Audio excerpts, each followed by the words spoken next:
June 18 ಗುರುವಾರ ಅತ್ಯಂತ ಶಕ್ತಿಶಾಲಿ ಗುರುಪುಷ್ಯಮಿ ಯೋಗ ಬಂದಿದ್ದು, ಗುರುವಾರ ಪುಷ್ಯ ನಕ್ಷತ್ರ ಬಂದಾಗ ಇದನ್ನು ಗುರುಪುಷ್ಯಮಿ ಯೋಗ ಅಥವಾ ಗುರುಪುಷ್ಯಾಮೃತ ಯೋಗವೆಂದು ಕರೆಯುತ್ತಾರೆ.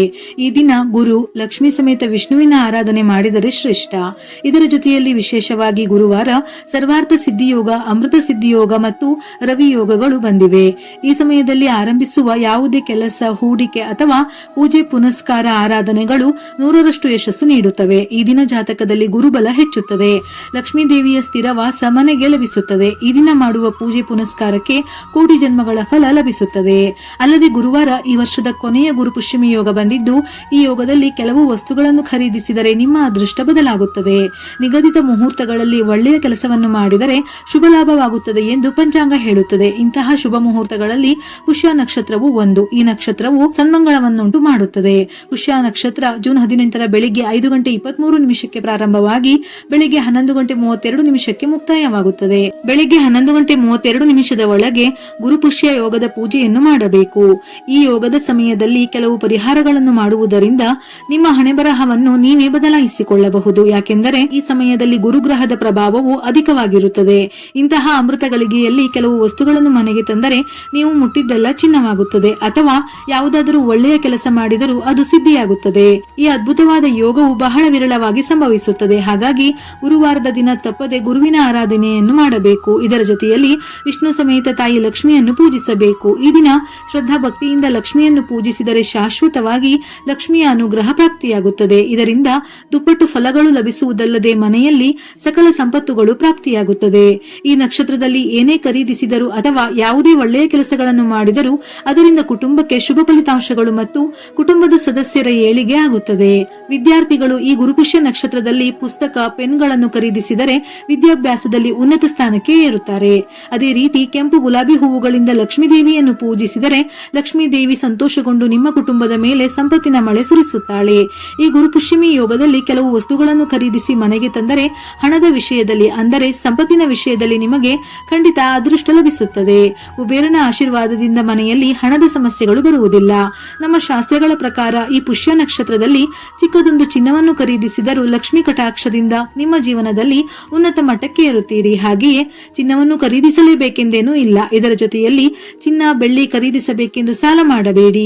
ಗುರುವಾರ ತಪ್ಪದೆ ಚಿನ್ನಕ್ಕೆ ಸಮಾನವಾದ ಅರಿಶಿನ ಅಥವಾ ಅರಿಶಿನದ ಕೊಂಬನ್ನು ಖರೀದಿಸಿದರೂ ಚಿನ್ನ ಖರೀದಿಸಿದಷ್ಟೇ ಫಲ ಲಭಿಸುತ್ತದೆ. ಹಾಗಾಗಿ ಗುರುವಾರದ ದಿನ 5 ರೂಪಾಯಿಯ ಅರಿಶಿನದ ಪ್ಯಾಕೆಟ್ ತಂದು ದೇವರ ಮನೆಯಲ್ಲಿಟ್ಟು ಪೂಜಿಸಿ ದೀಪಾರಾಧನೆ ಮಾಡಿ. ಇದರ ಜೊತೆಯಲ್ಲಿ ಕೊತ್ತಂಬರಿ ಬೀಜ ಮತ್ತು ಹಳದಿ ಸಾಸಿವೆಯನ್ನು ಖರೀದಿಸಬಹುದು.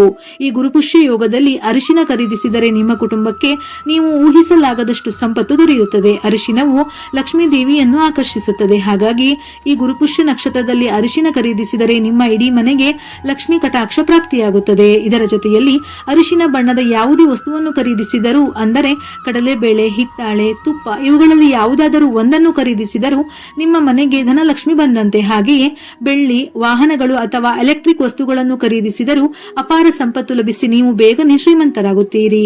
ಈ ದಿನ ಲಕ್ಷ್ಮೀ ದೇವಿಯ ಅನುಗ್ರಹಕ್ಕಾಗಿ ಅಕ್ಕಿ, ಸಕ್ಕರೆ ಈ ರೀತಿಯ ಬಿಳಿ ಬಣ್ಣದ ವಸ್ತುಗಳನ್ನು ಖರೀದಿ ಮಾಡಬೇಕು. ಹಾಗೆಯೇ ಈ ದಿನ ಸಾಧ್ಯವಾದಷ್ಟು ಹಾಲನ್ನು ದಾನ ಮಾಡಿದರೆ ಮನೆಯಲ್ಲಿ ಬಹು ಬೇಗ ಲಕ್ಷ್ಮಿಯ ಅನುಗ್ರಹದಿಂದ ಧನ, ಕನಕ, ಸಂಪತ್ತು ವೃದ್ಧಿಯಾಗುತ್ತದೆ. ನಾಳೆ ದೇವರ ನೈವೇದ್ಯಕ್ಕೆ ಕೆಂಪುಕಲ್ಲು ಸಕ್ಕರೆ ಮತ್ತು ಬಾಳೆಹಣ್ಣನ್ನು ಅರ್ಪಿಸಬಹುದು. ಇದರ ಜೊತೆಯಲ್ಲಿ ಹಳದಿ ಬಣ್ಣದ ಹೂವು, ಹಣ್ಣುಗಳನ್ನು ಅರ್ಪಿಸಿದರೆ ಬಹಳ ಒಳ್ಳೆಯದು. ಈ ದಿನ ಗುರುಚರಿತ್ರೆ ಪಾರಾಯಣ ಮಾಡಿದರೆ ತುಂಬಾ ಒಳ್ಳೆಯದು. ಎಲ್ಲಕ್ಕಿಂತ ಮುಖ್ಯವಾಗಿ ಈ ದಿನ ವಿಶೇಷವಾಗಿ ಗುರುಪುಷ್ಯಮಿ ದಿನದಂದು ದತ್ತಾತ್ರೇಯರ ಫೋಟೋ, ರಾಘವೇಂದ್ರ ಸ್ವಾಮಿಗಳ ಫೋಟೋ ಅಥವಾ ವಿಷ್ಣು ಸಮೇತ ಲಕ್ಷ್ಮೀ ದೇವಿ ಅಥವಾ ವೆಂಕಟೇಶ್ವರ ಸ್ವಾಮಿಯ ಮತ್ತು ಲಕ್ಷ್ಮೀ ದೇವಿಯ ವಿಗ್ರಹ ಅಥವಾ ಫೋಟೋವನ್ನು ಖರೀದಿಸಿ ದೇವರ ಮನೆಯಲ್ಲಿ ಇಟ್ಟುಕೊಂಡರೆ ಲಕ್ಷ್ಮೀ ನಾರಾಯಣರ ಆಶೀರ್ವಾದ ನಿಮ್ಮ ಕುಟುಂಬದ ಮೇಲೆ ಸದಾ ಇರುತ್ತದೆ. ನಿಮ್ಮ ದೇವರ ಮನೆಯಲ್ಲಿರುವ ವಿಷ್ಣು ಅಥವಾ ಲಕ್ಷ್ಮೀ ದೇವಿಯ ಫೋಟೋ ಮುಂದೆ ಸಣ್ಣ ದೀಪ ಹಚ್ಚಿ ಪೂಜಿಸಿದರೆ ಇಡೀ ವರ್ಷ ಯಾವುದೇ ಆಪತ್ತುಗಳು ಬರದಂತೆ ಅಷ್ಟೈಶ್ವರ್ಯಗಳು ಪ್ರಾಪ್ತವಾಗುತ್ತದೆ. ಹಾಗೆಯೇ ಈ ದಿನ ಓಂ ನಮೋ ಭಗವತೆ ವಾಸುದೇವಾಯ ಈ ಮಂತ್ರವನ್ನು 21 ಬಾರಿ ಅಥವಾ 108 ಬಾರಿ ಜಪಿಸುವುದು ಉತ್ತಮ. ನಮ್ಮಲ್ಲಿ ಅನೇಕರಿಗೆ ಚಿನ್ನ ಖರೀದಿಸುವ ಆಸೆ ಇರುತ್ತದೆ, ಆದರೆ ಖರೀದಿಸಲಾಗದ ಪರಿಸ್ಥಿತಿಯಲ್ಲಿರುತ್ತಾರೆ. ಅಂತವರು ಈ ಗುರುಪುಷ್ಯಮಿ ಯೋಗದಲ್ಲಿ ಸ್ವರ್ಣ ಗಣಪತಿ ಮಂತ್ರವನ್ನು ಪಠಿಸಿ. ಈ ಮಂತ್ರವನ್ನು ಪಠಿಸುವುದರಿಂದ ವಿಶೇಷ ಕನಕ ಯೋಗವು ಒಲಿದು ಬಂದು ಆಗಾಗ ಚಿನ್ನ ಖರೀದಿಸುವ ಅದೃಷ್ಟ ದೊರೆಯುತ್ತದೆ. ಓಂ ನಮೋ ಹೇರಂಬ ಮದಮೋದಿತ ಹಸ್ತಿಮುಖಾಯ ಮಮ ಸ್ವರ್ಣ ಪ್ರಾಪ್ತಂ ಕುರು ಕುರು ಸ್ವಾಹ ಎಂಬ ಸ್ವರ್ಣಗಣಪತಿ ಮಂತ್ರವನ್ನು 21 ಬಾರಿ ಜಪಿಸಿದರೆ ಮುಂದಿನ ದಿನಗಳಲ್ಲಿ ಚಿನ್ನ ಖರೀದಿಸಬಹುದು. ನಿಮ್ಮ ಕಷ್ಟಗಳೆಲ್ಲವೂ ಬೇಗನೆ ದೂರವಾಗಬೇಕಾದರೆ ಗುರುವಾರ ತಪ್ಪದೆ ನಿಮ್ಮ ಮನೆಯಲ್ಲಿ ಸಾಂಬ್ರಾಣಿ ಧೂಪ ಹಾಕಿ. ಇದರಿಂದ ಮನೆಯಲ್ಲಿರುವ ನೆಗೆಟಿವ್ ಶಕ್ತಿ ನಿವಾರಣೆಯಾಗಿ ಕುಟುಂಬದ ಸಮಸ್ಯೆಗಳು ನಿವಾರಣೆಯಾಗುತ್ತದೆ. ಹಾಗೆಯೇ ಮನೆಯ ಮುಖ್ಯ ದ್ವಾರಕ್ಕೆ ಅರಿಶಿನ ಲೇಪಿಸಿ ಕುಂಕುಮದ ಬೊಟ್ಟು ಇಟ್ಟು ದ್ವಾರದ ಮುಂದೆ ಸ್ವಸ್ತಿಕ್ ಚಿಹ್ನೆಯನ್ನು ಹಾಕಿ. ಸ್ವಸ್ತಿಕ್ ಚಿಹ್ನೆಯಲ್ಲಿ ಸಕಲ ದೇವತೆಗಳು ನೆಲೆಸಿರುತ್ತಾರೆ. ಹಾಗಾಗಿ ನಿಮ್ಮ ಮನೆಯ ಮುಖ್ಯ ದ್ವಾರದ ಮೇಲೆ ಅರಿಶಿನದಿಂದ ಸ್ವಸ್ತಿಕ್ ಚಿಹ್ನೆ ಹಾಕಿದರೆ ನಿಮ್ಮ ಜೀವನವು ಶೂನ್ಯದಿಂದ ಉನ್ನತ ಮಟ್ಟಕ್ಕೆ ಏರುತ್ತದೆ. ಅಷ್ಟ ದರಿದ್ರಗಳು ದೂರವಾಗಿ ಅದೃಷ್ಟ ನಿಮ್ಮ ಮನೆಗೆ ಕಾಲಿಡುತ್ತದೆ. ಗುರುವಾರ ಬೆಳಿಗ್ಗೆ 6 ಗಂಟೆಯ ನಂತರ ಮನೆಯ ಮುಂದೆ 2 ದೀಪಗಳನ್ನು ಹಚ್ಚಿ ದ್ವಾರಕ್ಕೆ ಆರತಿ ಬೆಳಗಿ. ಇದರಿಂದ ದೇವತೆಗಳು ನಿಮ್ಮ ಮನೆಗೆ ಪ್ರವೇಶಿಸುತ್ತಾರೆ. ಗುರುಪುಷ್ಯಮಿ ಯೋಗದ ದಿನ ಎಲ್ಲರೂ ನೀರಿಗೆ ಸ್ವಲ್ಪ ಅರಿಶಿನ ಸೇರಿಸಿ ಸ್ನಾನ ಮಾಡಿ. ನಿಮ್ಮ ಜಾತಕದಲ್ಲಿರುವ ದುರಾದೃಷ್ಟ ದೂರವಾಗಿ ಅದೃಷ್ಟ ಮತ್ತು ಐಶ್ವರ್ಯ ವೃದ್ಧಿಯಾಗುತ್ತದೆ. ಹಾಗೆಯೇ ಅರಿಶಿನ ಬಣ್ಣದ ಬಟ್ಟೆಗಳನ್ನು ಧರಿಸಿದರೆ ಪ್ರತಿ ಕೆಲಸದಲ್ಲೂ ಯಶಸ್ಸು ಸಾಧಿಸುತ್ತೀರಿ. ತುಳಸಿ ಗಿಡಕ್ಕೆ 5 ಪ್ರದಕ್ಷಿಣೆಗಳನ್ನು ಹಾಕಿದರೆ ಕೋರಿದ ಕೋರಿಕೆಗಳು ಕೂಡಲೇ ನೆರವೇರುತ್ತದೆ. ಹಣ ಇಡುವ ಜಾಗದಲ್ಲಿ 5 ಏಲಕ್ಕಿಯನ್ನು ತಪ್ಪದೇ ಇಡಿ. ನಮ್ಮ ಹಿಂದೂ ಧರ್ಮದಲ್ಲಿ ದೈವ ಮಂತ್ರಗಳಿಗೆ ಅಪಾರ ಶಕ್ತಿ ಇದೆ. ಭಕ್ತಿ ಶ್ರದ್ಧೆಯಿಂದ ಮಂತ್ರಗಳನ್ನು ಜಪಿಸಿದರೆ ಎಂತಹ ದೊಡ್ಡ ಸಮಸ್ಯೆಯು ಪರಿಹಾರವಾಗುತ್ತದೆ. ವಿಶೇಷವಾಗಿ ಈ ಗುರುಪುಷ್ಯ ನಕ್ಷತ್ರದಲ್ಲಿ ಕನಕದಾರ ಸ್ತೋತ್ರವನ್ನು ಓದಿದರೆ ನಿಮ್ಮ ಕುಟುಂಬದಲ್ಲಿರುವ ಹಣಕಾಸಿನ ಸಮಸ್ಯೆಗಳು ನಿವಾರಣೆಯಾಗುತ್ತದೆ. ಓದಲು ಕಷ್ಟವಾದರೆ ಶ್ರದ್ಧೆಯಿಂದ ಕೇಳಿ. ನಿಮ್ಮ ಜೀವನದಲ್ಲಿ ಬೇಗನೆ ಶ್ರೀಮಂತರಾಗಬೇಕೆಂದರೆ ಈ ಗುರುಪುಷ್ಯ ನಕ್ಷತ್ರದಲ್ಲಿ ಅಂದರೆ ಬೆಳಿಗ್ಗೆ 6ರಿಂದ ಬೆಳಿಗ್ಗೆ 11:32 ಒಳಗೆ ಒಂದು ಅದ್ಭುತವಾದ ಪರಿಹಾರವನ್ನು ಪಾಲಿಸಿ.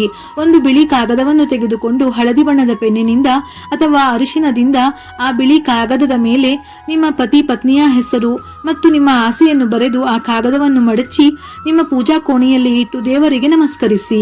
ಗುರುಪುಷ್ಯಮಿ ನಕ್ಷತ್ರದಲ್ಲಿ ಈ ಪರಿಹಾರವನ್ನು ಪಾಲಿಸಿದರೆ ನಿಮ್ಮ ಆಸೆ ಖಂಡಿತವಾಗಿಯೂ ಈಡೇರುತ್ತದೆ. ಈ ದಿನ ಯಾವುದೇ ಒಳ್ಳೆಯ ಕೆಲಸಗಳನ್ನು ಮಾಡಿದರೂ ಸಿದ್ಧಿಯಾಗುತ್ತದೆ. ಆದರೆ ಮದುವೆಗೆ ಸಂಬಂಧಪಟ್ಟಂತಹ ಯಾವುದೇ ಆಚರಣೆಗಳನ್ನು ಈ ಯೋಗದಲ್ಲಿ ಮಾಡುವುದು ಅಶುಭ. ಯಾಕೆಂದರೆ ಈ ಯೋಗವು ಬ್ರಹ್ಮದೇವನಿಂದ ಶಾಪಗ್ರಸ್ತವಾಗಿದೆ. ಹಾಗಾಗಿ ಈ ಯೋಗದಲ್ಲಿ ಮದುವೆ ಆಚರಣೆಗಳನ್ನು ಮಾಡಿದರೆ ಕೆಡುಕಾಗುತ್ತದೆ. ಮದುವೆಯ ಮಾತುಕತೆ ಅಥವಾ ನಿಶ್ಚಿತಾರ್ಥದಂತಹ ಕಾರ್ಯಗಳನ್ನು ಅಪ್ಪಿತಪ್ಪಿಯೂ ಮಾಡಬಾರದು. ಗುರುವಾರ ಮತ್ತು ಶುಕ್ರವಾರ ವಿಶೇಷವಾಗಿ ಲಕ್ಷ್ಮೀನಾರಾಯಣರ ಆರಾಧನೆ ಮಾಡುವುದು ಬಹಳ ಶ್ರೇಷ್ಠ. ಹಾಗಾಗಿ ಶ್ರೀ ಲಕ್ಷ್ಮೀನಾರಾಯಣಾಭ್ಯಾಂ ನಮಃ ಎನ್ನುವ ಮಂತ್ರವನ್ನು ತಪ್ಪದೇ ಜಪಿಸಿ. ದೇವರ ಮನೆಯಲ್ಲಿ ಶ್ರದ್ಧಾ ಭಕ್ತಿಯಿಂದ ದೀಪ ಹಚ್ಚಿ ಲಕ್ಷ್ಮೀ ಅಷ್ಟೋತ್ತರ ಅಥವಾ ಕನಕದಾರ ಸ್ತೋತ್ರವನ್ನು ಪಠಿಸುವುದು ವಿಶೇಷ.